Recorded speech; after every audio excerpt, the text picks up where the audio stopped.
guys, today I'm here with Gabrielle Neveah. We are here for another episode of Broadway Time at Carmine.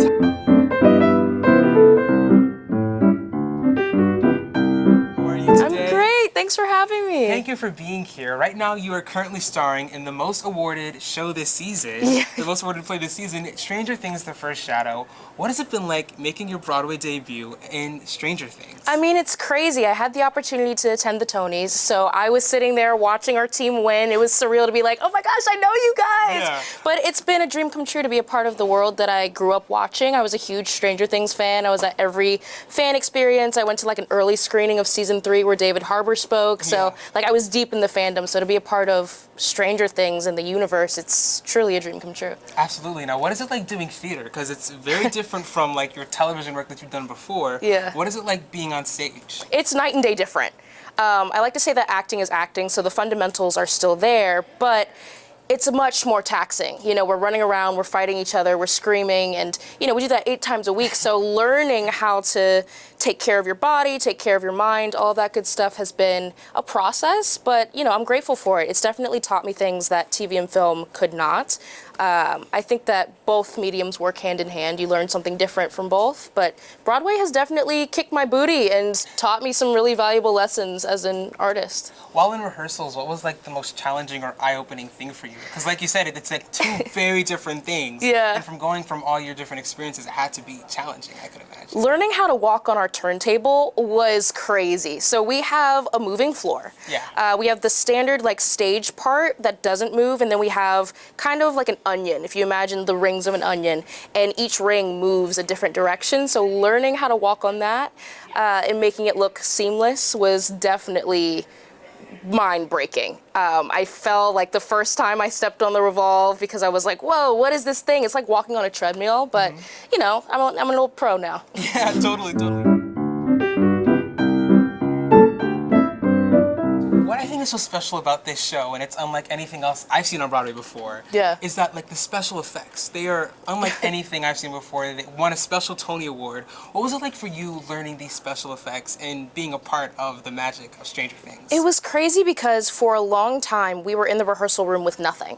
So we literally had like wooden lockers, we had like all of the fake props, and just we had to use our imagination because none of the special effects were there. We were just like in a rehearsal room with the turntable and just like we had to play make-believe. Yeah. So when we transitioned to the theater, it was kind of a shell shock moment of like, oh my gosh, we have all of these pyrotechnics and lighting effects and all of the crazy ambitious things that you see on stage when you come see the show. I had to learn how to create a symbiotic relationship with the tech, that way it didn't feel like you were watching 2 separate plays. Yeah. Especially specifically for Patty Newby, who is, I like to say, the regular girl among all of the supernatural effects. It was difficult for a long time to kind of figure out that balance of, okay, how do I live and breathe with all of these supernatural things? And it's a great challenge. It was a great opportunity to stretch myself as an actor, and I think that we landed in a really great spot with telling that humanity story alongside the supernatural element. Yeah, and I feel like the physicality of the show is what really struck me. Like you and Louie and all the things you guys are doing, it's so insane. What was it like, you know, getting used to that physicality and doing all those different things on stage? It was tough. It was really tough learning how to take care of my body and marry that with how do you keep the same intensity 8 times a week for the extension of a year. Yeah. It was insane to kind of become a self-care girly because I wasn't really like into the skincare and like going to the gym and things like that, but I had to, like it was vital. Now I nebulize my throat, I steam my throat, I get vocal massages, you know, all of the things that I didn't even know really existed. Now they're like my day-to-day. So that was an extreme challenge of like keeping up the physicality, keeping up my body, and also taking care of myself. That's something that I had to learn because I'm incredibly driven and ambitious, and I think that I'm a superhero. But I learned very quickly in this production that I'm not, and I'm very, very much human. So giving myself grace was also a challenge of, hey, tonight you might have to be a little slower, and that's okay. Just as long as you're telling the story and Patty is still getting her full arc and her full journey, you know, you're doing your job. And what was it like for you, like finding that journey for Patty? It was terrifying for me to like walk into Stranger Things: The First Shadow as a new character, because I'm a huge Stranger Things fan. And I remember watching like season 2 and season 3 when Max and Robin were introduced. I was like, okay, prove it, kid. You're the new kid. Like, what are you gonna do? You know, because you grow up with these characters and you absolutely fall in love. And then when a new entity comes in, it's like, uh-oh, what is this new spice added to the mix? So I was worried because I knew that I had those feelings, and I knew that others would have those feelings possibly about Patty Newby. So I put a lot of undue pressure on myself on top of that, because I've never been in a situation where someone else has played the role. Right. It's very similar to like doing something like Hamlet or Romeo and Juliet. There have been so many different iterations, and similarly, there have been so many different versions of Patty Newby. I, in my brain, have never been in that situation, so I thought there was a right way to play Patty and a wrong way to play Patty, which the creative team, Stephen Daldry, Justin Martin, and Kate Treefry, really were so open to my interpretation. And I had a conversation with Kate Treefry about, you know, the why did you cast me conversation, basically. Not so clear cut, but that was the sentiment. And she was saying that part of the reason that I got this job was because I was so different. They had never seen Patty in this way, in the light that I'm playing her on stage currently. And I think that there's something magical about learning that I can trust myself as an artist. And through that pattern of the rehearsal process and through tech, and then now the performances on stage, it was just slow but steady, finding my voice through Patty and finding her character arc with Henry. That's so cool. Yeah.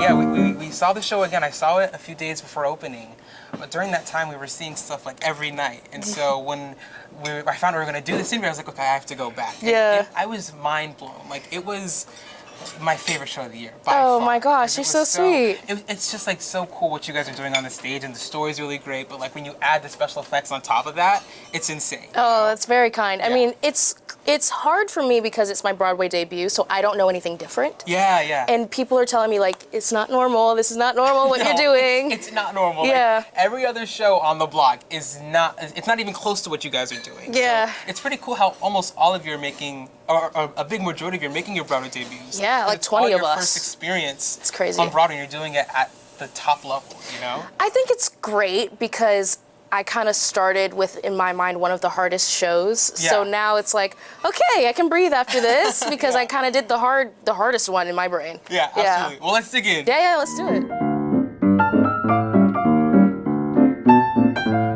Yeah, Carmine's is such a comfort place. When I was younger, we would come back and forth to New York very often, and Carmine's would be the place that we would come. Yeah. Mm-hmm. Yep. I mean, it's perfect. It's right here in the middle of the theater district, so I don't know where else you would go. You know what I mean? Perfect. It's like right across the street from the Marquee Theater, so It's like right here. Yeah. So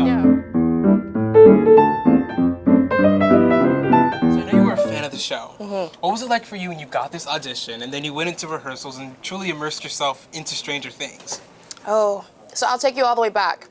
I got the audition in my email, and it said Stranger Things on Broadway. I was like, that's great. I'm never going to get this. Right. Because growing up, I was such a shy kid. I never thought that I would have the courage to be on Broadway. It was just like going to the moon or like being in a submarine. It's like something that's never going to happen. So I never thought to even look in the direction of Broadway. It was just like, don't even touch it. It's not for you, kid. But then I got this audition, and I was like, well, TV and film is really slow right now. Why don't I just like put the audition out there? Maybe the Duffer Brothers will see it, Netflix will see it, and consider me for something else. Definitely not whatever this Broadway production is. Yeah. But yeah, just throw it out in the universe. So I did it, and I treated it just like a film and TV audition because I didn't know any better. I'm like, it's Stranger Things. Let's just pretend like we're auditioning for Stranger Things. So that's what I did. Sent in the audition. 2 weeks later, they called me back in LA, and I was like, oh, this is weird. Right. So went in, they had me do a bunch of mix and match sessions with boys that they were auditioning for Henry. And it was like day after day. I had like basically a call time of 10 a.m. To come in and read with different boys. And the way that they structured the audition, which I was so grateful for, I was the only Patty there at that time. So it was like one Patty, one Henry, one Bob, one Joyce, and we all like had a session, which was just kind of relieving in a sense of like, it can be tough to sit there and like look around and see like all the girls that kind of look like you, and you know, they're all holding the same sides that you are. It can be really scary. So that kind of alleviated some stress, and that was a unique aspect to the process that I had never witnessed before. So day after day, I went back in Los Angeles, and then it was just quiet for like a month. Didn't hear anything. So I was like, well, okay, I did my best, and I did what I had intended to do. I made a great impression and made some friends, and that was that. And then eventually, about a month later, I got a call to come to New York for a callback. And I was like, whoa, this is feeling really real. Hold on, guys. This is just joking. But no, at this point, I was totally like head over heels in love with Patty. And I needed deep down in my soul to get this job because something about it, I just worked so hard at proving it to myself that I was worthy enough to possibly book a Broadway audition. I felt that, you know, if I didn't get the job, I would have been fulfilled. But if I did get the job, that would have been like the ultimate love letter to my childhood self. So flew to New York, and I had to sing, which I was like, all right, I'm not a musical theater girly. I don't have a musical theater song book for auditions. So I went back to 11-year-old me, that shy kid that didn't have the confidence at all to even like stand up in front of the class and give a presentation. And I remembered in middle school, I went to a performing arts school. And I had this musical theater teacher that had the purest of intentions, but he would do this thing where he would bring up two students in front of the class, one that he felt was audition ready, and then the other that he felt was not audition ready. And he would have the two of us like go up in front of the class and sing a song. And I was always the kid that was not audition ready because I was so shy. Like I would stand there and I would like sway back and forth. My voice would like start cracking. I would start turning red, get sweaty, the whole thing. But he had us sing this song. It's called I've Got Rhythm by Judy Garland. And I figured, well, if I don't get this job, that's okay. But wouldn't it be cool if I turned my lemons into lemonade and sung this song for my Broadway audition and booked the job? So that's what I did, and I felt that it was fitting because the song was kind of like around the 1950s, and it was kind of bubbly and happy, like I feel Patty is, optimistic. So I sung the song. It was a 7-hour callback. They had me like go back and forth reading different scenes. It was kind of like I was playing Uno with the scenes. I didn't know which one they were gonna pick. It was like, oh, we're gonna do 3, now we're gonna do 2, now we're gonna do 5. The scenes kind of like had numbers.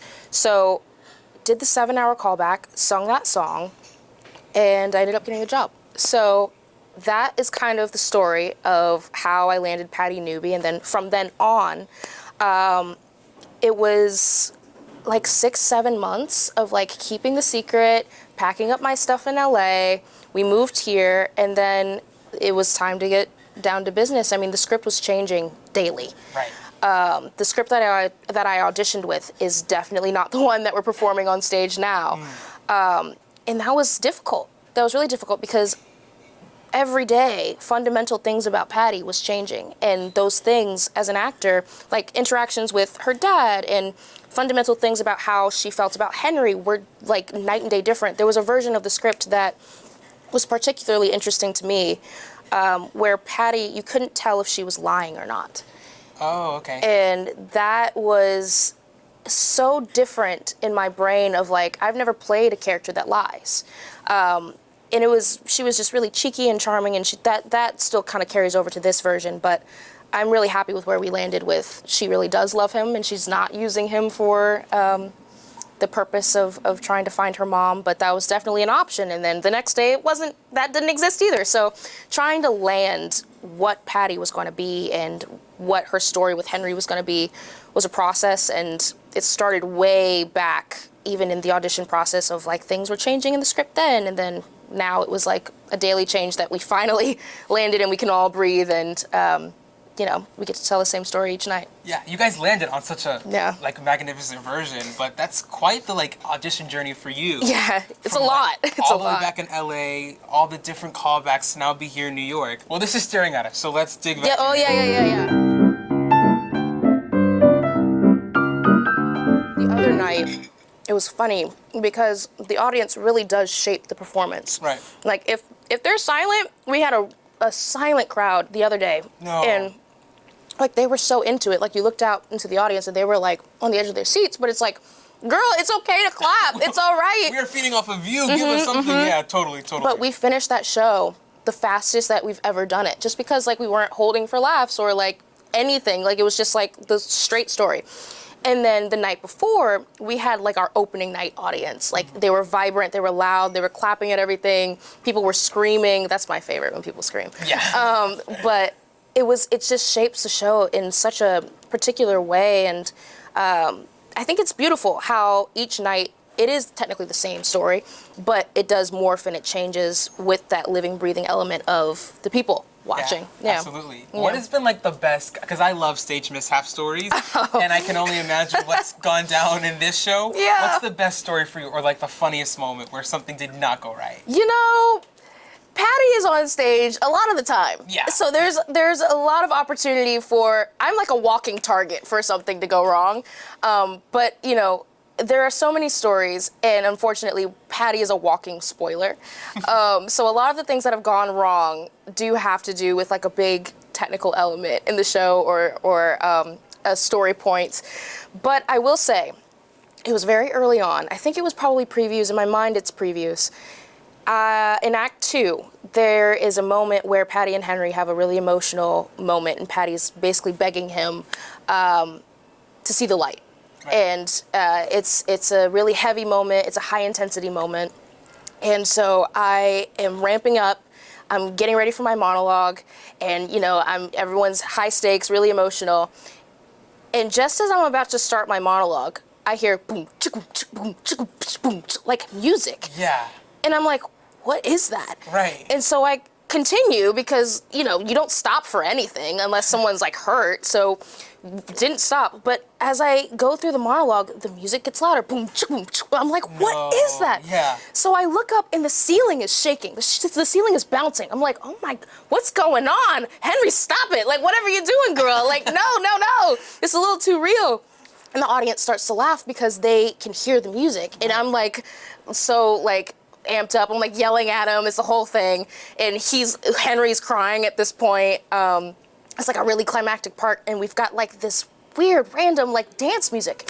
So I learned that the Marriott Marquis Theater is below a dance hall, and they were having some sort of party. Yeah. And you could like hear the people jumping. So we learned that during our performances, sometimes there will be like a prom or like a Zumba class, and it'll shake the ceiling, and the sound will like bleed into the stage. Oh, that's terrible. I think it's funny. I was trying not to laugh. I thought it was hilarious because like it could have picked any moment in the show, and it was like the most climactic, important part, and it was like, yeah, dance party. So yeah, that's a mishap that has definitely cracked me up. And that's hilarious. Yeah, it's insane. It's at the Marquis, at the Marriott, yes, of course. Yes. Absolutely. And we have a few friends that like to hang from the ceiling. That you got an opportunity to see in Act 2. So our special friends that like to hang out up there, you'll have to come see the show and find out what I'm talking about. But she was dancing. Oh, you know? God, yeah. So okay, wait, like, now I wish I was kind of there, because I would love to see the special friends popping out at this random moment. It was so crazy. It was crazy. It was like everyone was dancing. Yeah. Yep. The last thing I want to talk about is, what has it been like creating a bond with this cast? Well, in one of those early scenes when you're seeing all the high schoolers together, it feels like we're actually watching a high school happening on stage and throughout the show. What was it like creating that special bond with this cast? It was so much fun. I've never worked in an environment like this where people are truly supportive of each other, because you have to be. Like, you're literally out in the middle of the ocean, it feels like, and you're each other's raft floating. So it's been truly magical to have that opportunity to be around people who care so much about the art. And through that, we've just bonded, and it's been great. Juan Carlos, who plays Bob Newby, is like my big brother. Literally, every night off stage, he does something crazy to try and make me laugh or make me feel anxious, because he knows I have to like focus. Right. He has this bit where like I'm holding a fake piece of cake. It's like in the background, and I'm like, supposed to be really sad. And Juan comes up and he like sticks his finger in the cake every night because it's a fake cake. And I'm like, Juan, one day you're gonna knock this over and the whole audience is gonna see it. Right. And sure enough, he did. He like poked it just a little too hard and it like fell on the ground. I was like, you're banned from touching my fake cake. Don't touch the cake. Yeah, so like things like that, we've really had an opportunity to build a relationship, and Allison J, who plays Joyce, is my dressing room mate. I've never had a dressing room mate before, so that was a change. So it's been great, and it's been nice to just kind of form that naturally. It wasn't anything that was like, oh, I have to be this person's friend. It was just kind of, I think we're like trauma bonded a little bit. We're like all kind of tired and we're all in Hawkins every night. And it's one of those things where we're kind of the only people who understand each other's experience because this play is so different. It's the only thing of its kind on Broadway. No one else is doing what we're doing. And to understand those trials and tribulations and those joys and those wins and those triumphs, it's been great. Absolutely. Cool. So now we're going to play Broadway Time Quick Round. Are you ready? Yeah, let's do it. Okay, let's do it. Favorite musical? Wicked. Dream role? Oh, anything impactful. Funniest moment on stage? Probably the Zumba party above our stage. That was crazy. Pre-show ritual?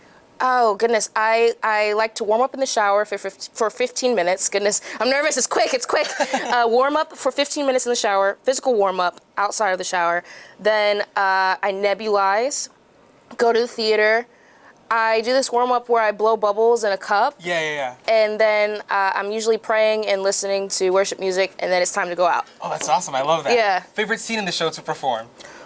Oh, there's a scene that takes place in the bathroom that always scares people.